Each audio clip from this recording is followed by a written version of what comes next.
जय जिनेन्द्र। नमः श्री वर्धमानाय निर्धूतकलिलात्मने सालोकानां त्रिलोकानां यद्विद्यादर्पणायते। पंच परमेष्ठी भगवान की जय। पिछली पाठशाला में 5 अणुव्रतों में जो प्रसिद्ध हुए थे उनकी कथा आप लोगों को बताई थी। ये भी बताया था कि 5 अणुव्रतों को पालने का फल क्या होता है। कथाओं से ये मालूम पड़ता था कि अणुव्रतों को इतनी मजबूती के साथ उन्होंने पाला। आज 5 पापों में जो प्रसिद्ध हुए हैं, पहले उनकी चर्चा आचार्य समंतभद्र महाराज कर रहे हैं। आइए श्लोक पे ध्यान दीजिए। धनश्री सत्य घोषौ च धनश्री सत्य घोषौ च तापसा रक्षकावपि तापसा रक्षकावपि उपाख्येयास्तथा श्मश्रु उपाख्येयास्तथा श्मश्रु नवनीतो यथा क्रमम्। नवनीतो यथा क्रमम्। बोलिए। धनश्री सत्य घोषौ च तापसा रक्षकावपि उपाख्येयास्तथा श्मश्रु नवनीतो यथा क्रमम्। इस श्लोक में 5 पापों में जो प्रसिद्ध हुए हैं शास्त्रों में, उनके नाम दिए हैं। देखिए, धनश्री हिंसा पाप में, सत्यघोष झूठ बोलने में, तापस चोरी में, रक्षकावपि अर्थात कोतवाल कुशील में, उपाख्येया कहने योग्य हैं, तथा जो श्मश्रु नवनीत है ये परिग्रह पाप में यथाक्रम से कहने योग्य हैं, अर्थात प्रसिद्ध हुए हैं। अर्थात फिर देखें, हिंसा में धनश्री, झूठ में सत्यघोष, चोरी में तपस्वी तापस, कुशील में कोतवाल और परिग्रह में श्मश्रु नवनीत, ये यथाक्रम से कहने योग्य हैं, अर्थात प्रसिद्ध हुए हैं। इन 5 की कथा आपको अभी हम सुनाते। 5 पापों में 5 व्यक्ति प्रसिद्ध हुए। आइए एक एक की कहानी पर विचार करते हैं। सबसे पहले आया धनश्री। धनश्री क्या थी? एक सेठ की पत्नी थी। इसके एक लड़का था गुणपाल, लड़की थी सुंदरी। सेठ धनपाल थे, उनकी मृत्यु हो गई। अब इसको अपनी वासना पूर्ति के लिए कोई नहीं मिल रहा था, तो इसने क्या किया, एक कुंडल नाम के लड़के को अपने पास रख लिया और ये उससे अपनी काम वासना पूर्ति करती थी। लेकिन उसको ये मालूम था कि अगर गुणपाल को मालूम पड़ जाएगा तो गुणपाल इसका बड़ा विरोध करेगा। तो उसने कुंडल से मिलकर ये निर्णय बनाया, किसी तरह से गुणपाल को मारना है। उनकी ये चर्चा थी ना, ये जो उसकी लड़की थी सुंदरी, उसने सुन ली। उसने गुणपाल को बता दिया कि कल तुम जब जंगल जाओगे तो ये कुंडल तुम्हें जान से मारेगा। गुणपाल ने क्या किया, जंगल में गया और जहाँ जाना था और जहाँ बैठा करता था वो, वहाँ उसने अपनी एक मूर्ति सी बना के वहाँ रख दी और कपड़े से ढक दी। कुंडल वहाँ आया और उसने देखा ये गुणपाल यहाँ बैठा हुआ है। उसने तलवार से उसका सिर काट दिया। वो तो वहाँ बैठा हुआ था ही नहीं। लेकिन जब गुणपाल को मालूम पड़ा कि वास्तव में ये मुझे मारने आया था, तो उसने कुंडल को तलवार से मार दिया।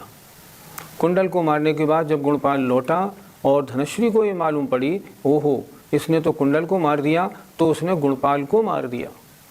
और गुणपाल को मार दिया। राजा के पास ये बात पहुंची। राजा ने धनश्री को बुलाया और धनश्री को मृत्युदंड दिया और वो मर के नरक पहुंची। इस तरह हिंसा करने में धनश्री प्रसिद्ध हुई। अपने कुकर्म के कारण कितनी हिंसा उसने की। अपने बेटे को मारने के लिए भी तैयार हो गई थी। दूसरा, झूठ बोलने में सत्यघोष। राजा सिंहसेन थे, उनका जो पुरोहित था उसका नाम सत्यघोष था। वो कहता था मैं सच बोलता हूँ। वो अपनी जनेऊ में एक कैंची भी रखता था और ये कहता था कभी मैं झूठ बोलूँ तो मैं अपनी जबान इससे काट लूँगा, इसलिए इस कैंची को रखता हूँ। एक बार की बात, एक समुद्र दत्त नाम का सेठ था, उसको विदेश जाना था। तो वो अपने 5 कीमती रत्न उसके पास रख गया। जब वो लौटा तो लौटते में समुद्रदत्त का जहाज फट गया था, सारी संपत्ति नष्ट हो गई थी, बड़ा दुखी था बेचारा। तो वो सत्यघोष के पास आया और उसने कहा मेरे 5 रत्न मुझे वापस कर दो। सत्यघोष ने पहचानने से भी इनकार कर दिया। कौन से 5 रत्न, किसको दे गए थे, तुम भूल गए हो। बेचारा बड़ा दुखी हुआ, चारों तरफ भटका, लेकिन उसकी कोई सुनता नहीं था, क्योंकि सब लोग सत्यघोष को राजपुरोहित था इसलिए सच बोलने वाला मानते थे। एक बार की बात, राजा के महल के पीछे एक पेड़ के ऊपर वो रात को बैठे बैठे रो रहा था कि कोई मेरे सत्यघोष से मेरे रत्न दिला दो, मेरा सब कुछ लुट गया है, मुझे बचा लो। रानी ने ये बात सुनी तो उसने कहा कुछ न कुछ इसमें गड़बड़ ज़रूर है। उनने कहा कि इसने, सत्यघोष ने इसके 5 रत्न ज़रूर मारे। उसने क्या किया, रानी ने सत्यघोष को अपने पास बुलाया और उसके साथ खेल खेलने लगी। खेल खेल में सत्यघोष हार गया। सत्यघोष हार गया तो सत्यघोष ने बाद में अपना जनेऊ और अपनी कैंची भी दांव पे लगा दी, वो भी हार गया। जब हार गया तो रानी ने क्या किया, चुपचाप अपनी दासी को सत्यघोष के घर भिजवाया और सत्यघोष की पत्नी से कहा कि सत्यघोष ने अपना जनेऊ और ये कैंची भेजी है, वो जो 5 रत्न थे ना समुद्रदत्त के तुम्हारे पास रखे हुए, वो हमको दे दो। रानी ने देखा जनेऊ और कैंची लेके आई है, बात तो सही है, तो उसने वो 5 रत्न उसको दे दिए। वो लाके उसने चुपचाप रानी को दे दिए। रानी समझ गई कि सत्यघोष ने ये 5 रत्न बेईमानी से उसके मार लिए। उसने राजा को बताया, राजा ने उसको दंड दिया। दंड पाके सत्यघोष मरा और मर के सर्प बना। इस तरह झूठ बोलने में सत्यघोष प्रसिद्ध हुआ। चोरी में प्रसिद्ध हुआ एक तपस्वी। अब उसकी कथा सुनते। राजा सिंहसेन के राज्य में एक तपस्वी था, दिखावा बहुत करता था और छीके के ऊपर बैठा रहता था और कहता था मैं यहीं बैठ के तपस्या करता हूँ। और इतना मायाचारी था कि वो रात में उससे उतर के और चोरी करने जाता था और चोरी करके आता था और फिर आकर छीके में बैठ जाता था। एक बार राजा के यहाँ चोरी हुई। राजा ने कोतवाल से कह दिया चोर का पता लगाओ, नहीं तो तुम्हारी खैर नहीं। कोतवाल बड़ा परेशान। कोतवाल के पास एक भिखारी भिक्षा लेने आया। कोतवाल बोला तुझे भीख की पड़ी है, यहाँ हमारी जान पे आके पड़ी है। उसने कहा बात क्या है। कोतवाल ने सारी बात बताई। भिखारी ने कहा अच्छा आपके राज्य में कोई ऐसा तपस्वी तो नहीं जो बहुत दिखावा करता हो। उसने कहा और तो नहीं, वो छीके पे एक आदमी बैठा रहता है और ये कहता है मैं नीचे नहीं उतरता। भिखारी बोला मैं अपने अनुभव की बात आपको बता रहा हूँ, निश्चित रूप से वो चोर है, आप पता लगाइए। तब क्या हुआ, कोतवाल ने अपनी CID लगा दी तो देखा रात को 12 बजे वो छीके से उतरता था और किसी के घर से चोरी करके फिर उस छीके में बैठ जाता था। कोतवाल ने उसको पकड़ लिया, उसको पकड़ के मार लगाई, सारा धन मिल गया। राजा के पास शिकायत हुई और राजा ने उसको सजा दी। इस तरह चोरी करने में प्रसिद्ध हुआ तपस्वी। कुशील पाप में प्रसिद्ध हुआ यमदंड नाम का कोतवाल। यमदंड कोतवाल की जो माँ थी ना, वो छोटी उम्र में विधवा हो गई थी, इसलिए अन्य पुरुषों के साथ उसने संबंध स्थापित कर लिया था और रोज़ वो किसी न किसी के यहाँ जाया करती थी। एक दिन की बात, यमदंड रात को जा रहा था कोतवाल, तो इत्तेफाक की बात उसको उसकी जो माँ थी ना, वो ही रास्ते में अंधेरे में मिल गई। माँ बहुत सुंदर थी। उसने उस माँ के साथ उस रात में खोटा कुकर्म किया। कर्म करने के बाद जब वो लौटा तो उसके हाथ में उसकी कोई ज्वेलरी टूटी हुई आ गई थी। उसने अपनी पत्नी को वो टूटी हुई ज्वेलरी दिखाई। पत्नी अपने सास की ज्वेलरी को जानती थी। उसने कहा ये तो मेरी सास की ज्वेलरी है। उसको बड़ा भारी आश्चर्य हुआ, ये हो क्या रहा है, ये लड़का अपनी माँ के साथ गड़बड़ करता है, ये तो बड़ा पाप का काम है। अब वो क्या हुआ, यमपाल जो था, यमदंड जो था, रोज जाने लगा और अपनी माँ के साथ कुकर्म करने लगा। कुशील महापाप का उसके काम शुरू हो गया। तब उसकी पत्नी ने राजा से शिकायत की। राजा ने उनको पकड़ा और दंड दिया। इस तरह कुशील में यमदंड नाम का कोतवाल प्रसिद्ध हुआ। अब आया परिग्रह नाम का पाप। परिग्रह पाप में श्मश्रु नवनीत प्रसिद्ध हुआ। एक सेठ का लड़का था लुब्धदत्त। वो विदेश कमाने के लिए गया, लेकिन उसका सारा रुपया नष्ट हो गया। जब वो लौट के आया तो बहुत गरीबी में था। एक ग्वाले के यहाँ उसने उससे छाछ मांगी तो छाछ पीते पीते उसका जो घी था, मक्खन, वो उसकी बड़ी बड़ी मूँछों में सब लग गया। उसने क्या किया, मूँछों में से वो सारा मक्खन निकाल के और एक जगह इकट्ठा कर लिया। अब वो रोज़ाना छाछ पीने लगा और मूँछों में जो मक्खन लगता उस मक्खन को उठा उठा के उसमें रखने लगा। नाम क्या था? स्मश्रु नवनीत। स्मश्रु माने मूँछों में लगने वाला मक्खन, उसको बचाने वाला। अब क्या हुआ, कुछ दिनों में, साल 6 महीने में जाके उसके पास जो मक्खन और घी इकट्ठा होना था वो काफ़ी इकट्ठा हो गया। एक दिन इत्तेफाक की बात, वो उसमें इतना ममत्व रखता था कि इस ये जब घी हो जाएगा इकट्ठा तो मैं इसको बेच के और क्या करूँगा ऐसे सोचता था। एक दिन वो सो रहा था, उसने वो घी की हड़ियाँ ऊपर लगा रखी थी, जाड़े का समय था, बगल में आग जल रही थी। सोते सोते उसने क्या देखा कि मेरा ये घी बहुत इकट्ठा हो गया, मैंने इसको बेचा, बहुत पैसा आ गया, मैंने मकान खरीद लिया, मेरे पास बहुत सामान हो गया, मेरी शादी हो गई। एक दिन मेरी पत्नी मेरे पैर दाबने लगी। जब दाबने लगी तो मुझे गुस्सा आ गई, क्योंकि मुझे पैसे का थोड़ा घमंड था। तो मैंने ज़ोर से लात फटकार के उससे कहा, तो ये पैर दाबना भी तो नहीं आता है।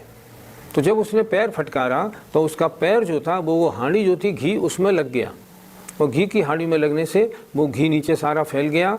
नीचे आग जल रही थी, उसमें घी पड़ा और उसमें वो मर गया। मर के अत्यंत लालसा के कारण नरक गति को प्राप्त हुआ। इस प्रकार परिग्रह पाप में मशहूर कौन हुआ? स्मश्रु नवनीत। इस तरह ये 5 व्यक्ति 5 पापों में प्रसिद्ध हुए हैं। शास्त्रों में इनकी कथा है। ये उदाहरण नहीं है, ये सत्य कथाएं हैं। ये क्या बता रही हैं कि पापों में ज़्यादा अगर हम उलझेंगे तो उलझ के इस लोक में दुर्गति होगी और अगली पर्याय नरक में जाना पड़ेगा। नरक गति में कौन जाते हैं? जो पापों में ज़्यादा उलझते हैं। इसलिए पापों में हमें ज़्यादा नहीं उलझना चाहिए।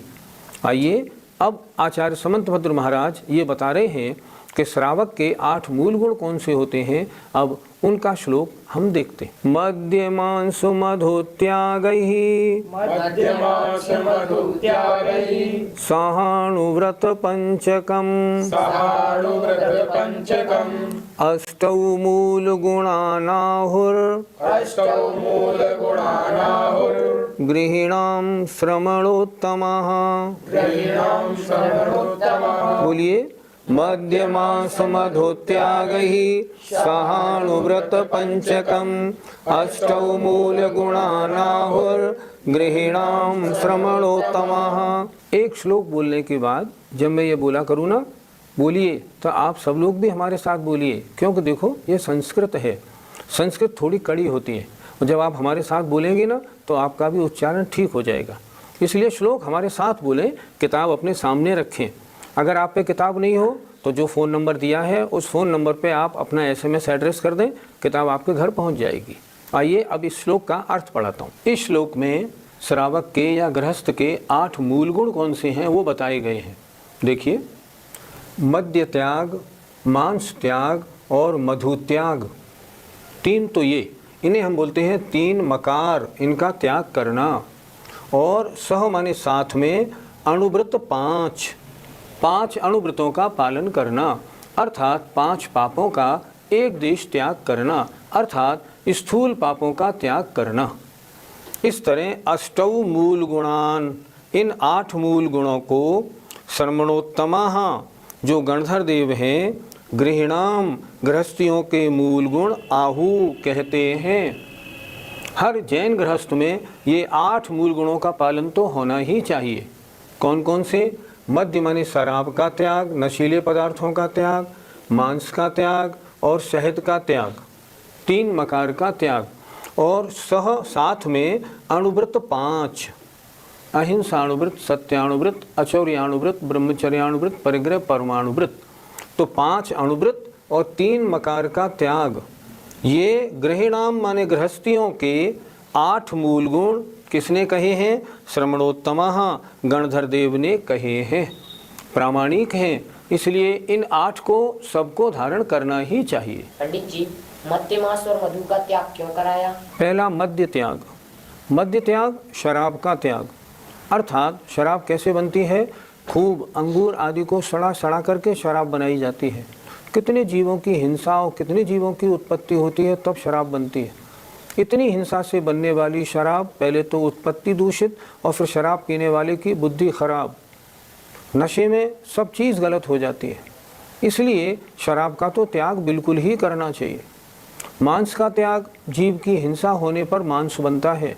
मांस में अनंतानंत निगोदिया और त्रसजीव पाए जाते हैं।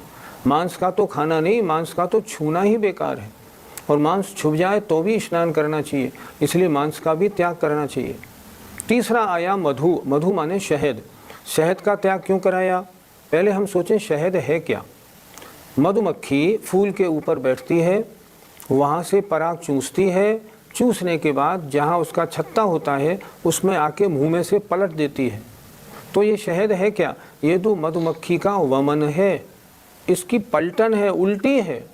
तो मधुमक्खी की जो पलटी है उसमें कितने जीव होते हैं आप सोचो, उसको हम कैसे खा सकते हैं। इसलिए तीनों, शराब, मांस और शहद, इनका त्याग तो प्रत्येक श्रावक को होना ही होना चाहिए। पंडित जी, क्या शराब का त्यागी होम्योपैथिक दवाई ले सकता है? शराब का त्याग दो तरह से होता है। एक तो ऐसा, मैं ड्रिंक नहीं करूँगा, मैं शराब नहीं पीऊँगा। यहाँ मूल गुणों में शराब का मोटे रूप से त्याग कराया गया है। जब इस मद्य, मांस, मधु का अतिचार सहित त्याग कराया जाएगा तब तो होम्योपैथिक दवा भी नहीं लेगा, फिर तो एलोपैथिक दवाइयाँ भी नहीं लेगा, क्योंकि उनमें अल्कोहल मिलाया जाता है। पंडित जी, मांस का त्याग वाला जो बाजार आदि में मिठाई होती है वो क्या खा सकता है? मांस और मधु का त्याग भी इस तरह दो प्रकार का होता है। जिसने मांस का त्याग किया है वो नॉनवेज नहीं खाएगा।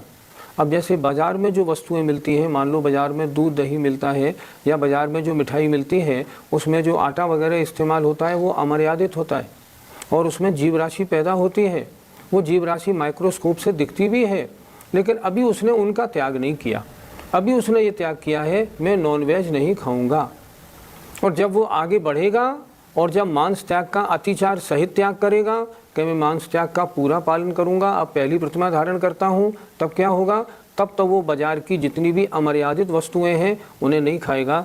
बाजार का दूध नहीं, दही नहीं, घी नहीं, फिर तो कुछ भी नहीं लेगा। इसी तरह शहद वाला, जिसने शहद का त्याग किया है वो शहद का सेवन नहीं करेगा। लेकिन अगर मान लो किसी दवा में लिखा है कि इसमें शहद इस्तेमाल हुआ है, उसको ले लेगा, अगर मोटे रूप में त्याग किया है तो।